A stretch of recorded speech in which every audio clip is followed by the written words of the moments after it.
Hello and welcome to the Whisky.com news on the 6th of December 2022. Macallan is bringing out a 77-year-old whiskey and they are joining it into the Red Collection. And yeah, the Red Collection was started in 2022 and this particular whiskey was distilled in 1945. 43.2% ABV. I guess that's cask strength. And the bottle is around 90,000 euros, dollars, pounds. It will probably rise in price very steeply. And yeah, next up to the Dalmore vintage bottlings. They are affordable. Relatively affordable. One 2003 vintage and one 2007 vintage, and they will be in limited numbers and they will be available worldwide in December. Then we go on with the Tullibardine, the Murray Triple Port. Their 12th Marquess collection publishing is now a triple port, means white port, tony port and roomy port as a finished combination. It was distilled in 2008, 46% ABV. Sounds pretty nice.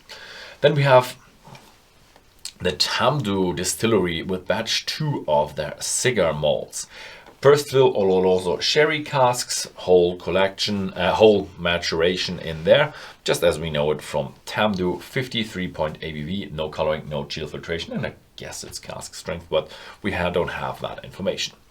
Then we have news about Wolfcraig and 30 years Wolfcraig. And Wolfcraig is a distillery that's still waiting for their permit to build, so 30 years. And they are doing a blend before they even come out with, before they even build the distillery. And that is a creation from Ian Macallan, the new master distiller that will be at the distillery, and master blender Richard Patterson.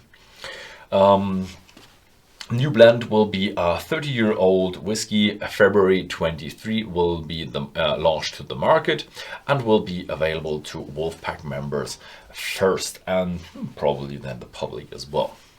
Then we have an old brand that's coming up.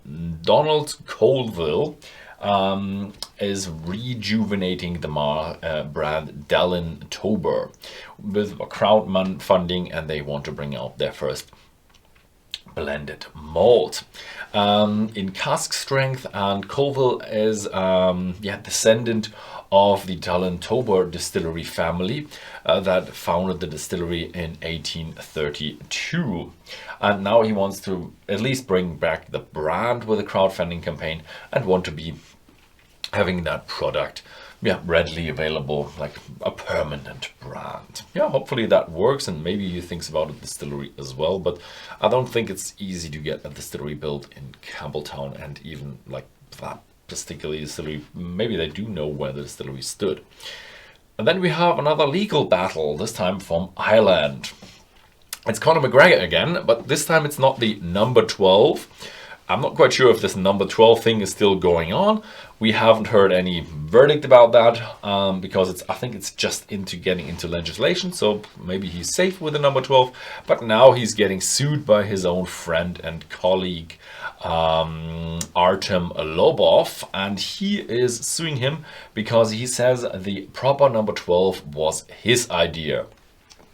I'm not quite sure how this works because yes, it might be his idea, but he didn't do a brand with it and he didn't do the promotion with it, so I'm not quite sure what the legal ramifications in that case are, and we'll see if Conor McGregor wins that legal battle. And yeah, stay tuned, we will watch this legal battle and have a look how that ends.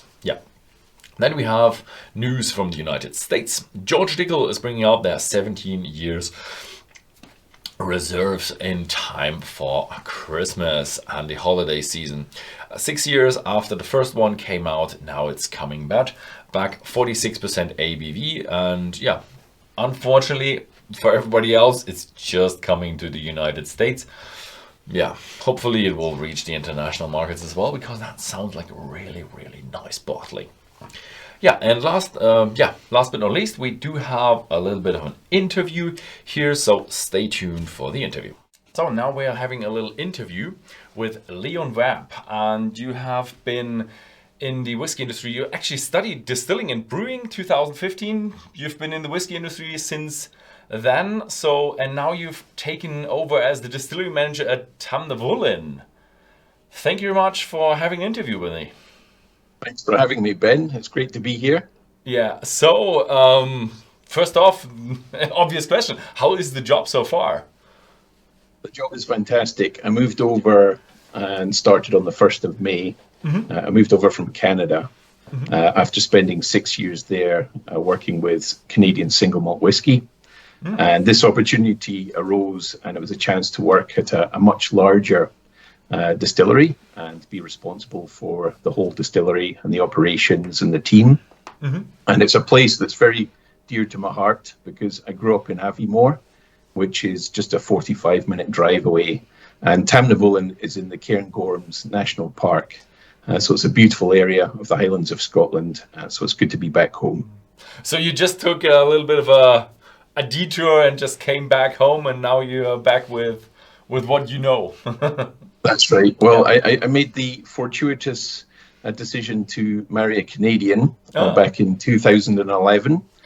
So it was an honor to go out to Canada to learn the Canadian ways of living, to obtain a Canadian passport, and had a really good experience out there. But as Rabbi Burns says, my heart's in the Highlands, so it was time to come home.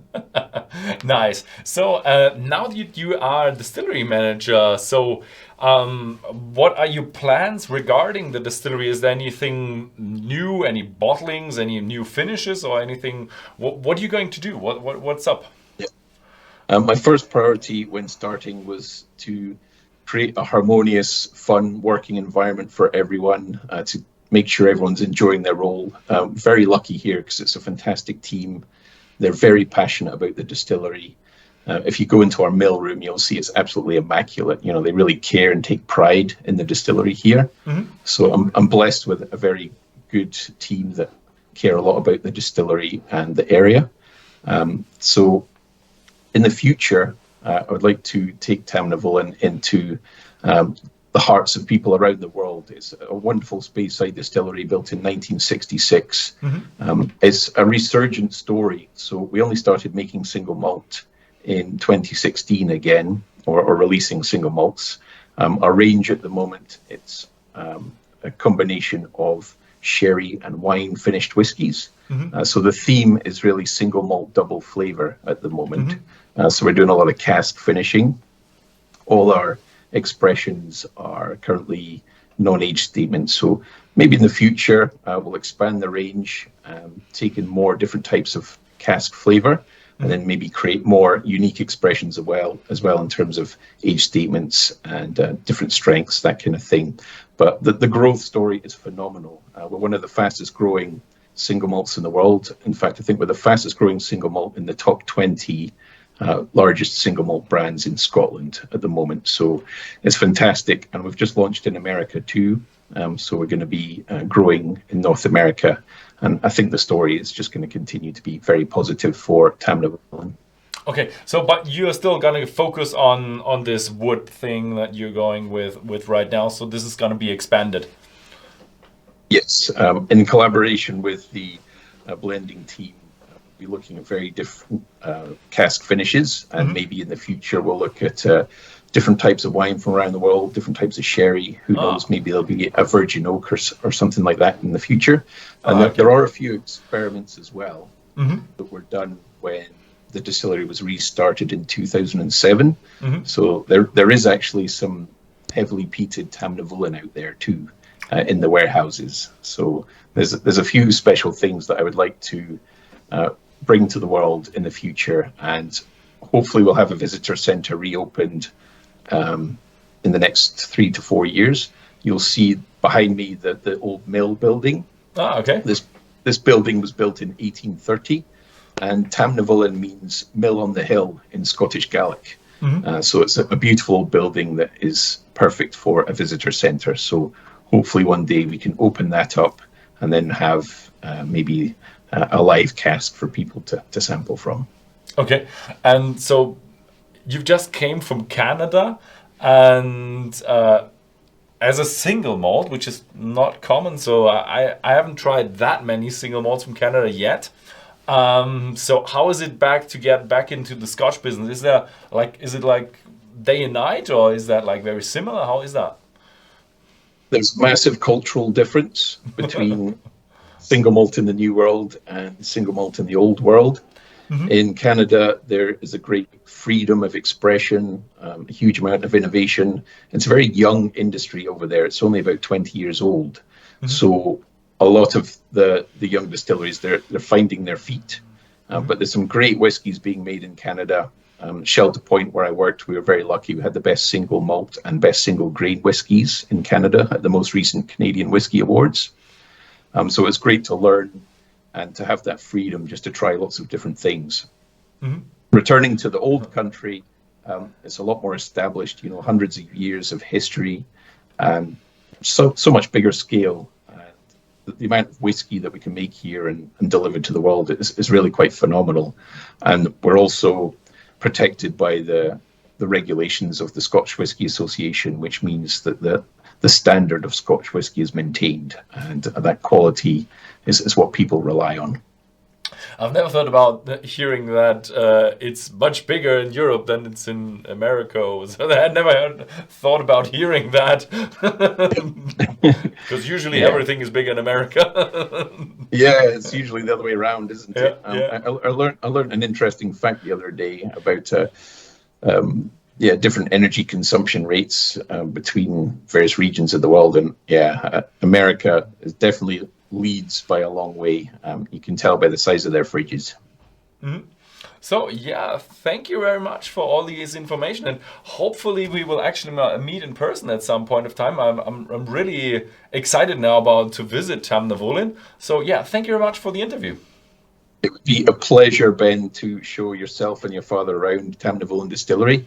We've got some fantastic things to show you here. So next time you're in the Highlands, please pop in. Yeah, we will do. And thank you very much for watching. And if you found this video interesting, then please feel free to share it with your friends. Thank you very much, and see you next time.